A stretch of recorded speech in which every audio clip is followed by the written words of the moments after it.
Of मीडियाच्या वतीने पत्रकार व त्यांच्या कुटुंबियांसाठी घेण्यात आलेल्या आयुष्मान भारत कार्ड वाटप व आरोग्य शिबिराला उत्स्फूर्त प्रतिसाद मिळाला।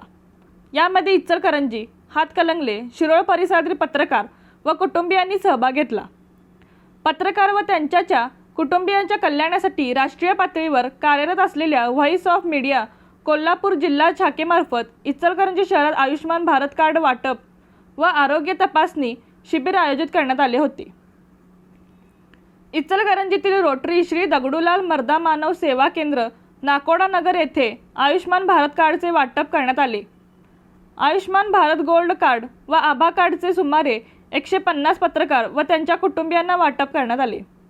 यामध्ये कॉमन सर्व्हिस सेंटरचे जिल्हा समन्वयक सुशांत मोरे, दीपक अग्रवाल, मुकेश कुमार दायमा यांचे सहकार्य लाभले।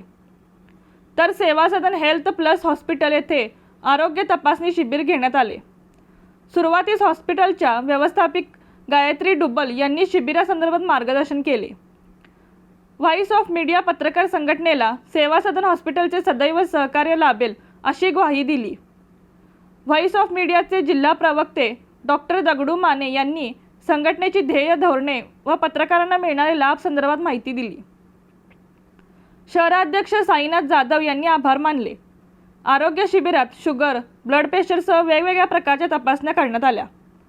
शिबिर यशस्वीतेसाठी डॉक्टर सोनाली चव्हाण, पल्लवी कांबळे, मेघा कांबळे, वर्ष वायदंडे, आरती कांबळे, अक्षता सुतार, रेखा पेडणेकर यांनी परिश्रम घेतले। यावेळी व्हॉइस ऑफ मीडिया संघटनेच्या माध्यमातून पत्रकार व त्यांच्या कुटुंबियांसाठी अनेक विविध उपक्रम राबवले जात असल्याचे सांगण्यात आले। रणनीती न्यूज चॅनेलला आजच सबस्क्राइब करा आणि रहा अपडेट।